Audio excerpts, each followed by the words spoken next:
हाँ 1 मिनट मनीष ने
આપણી લોકસભાની ચૂંટણીઓ સમગ્ર દેશમાં યોજાઈ રહી છે।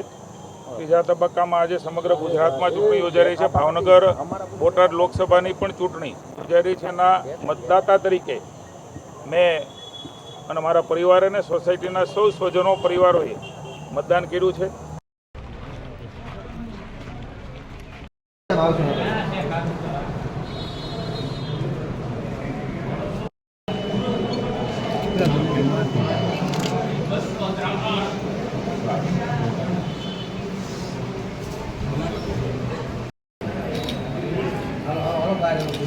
આપણા ચૂંટણીનું મહાપર્વ તરીકે ઉજવીએ છીએ।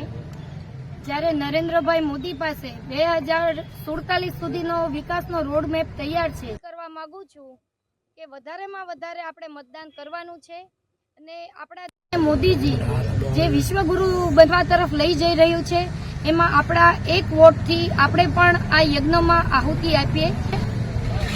ઘણું મતદાન થઈ ગયું છે, ખાસ કરીને સિનિયર સિટીઝન વધારે આવ્યા છે, એટલે હું યુવાનોને પણ કહેવા માંગુ છું અને મારી બહેનોને પણ ખાસ અપીલ કરવા માંગુ છું કે સૌથી પહેલા તમે લોકો આવો અને મતદાન કરો। यही समय है, सही समय है। તો આપણે વિકાસના જે મોદીજી આ યજ્ઞ કર્યો છે એમાં આપણી મતરૂપી આહુતિ આપીએ।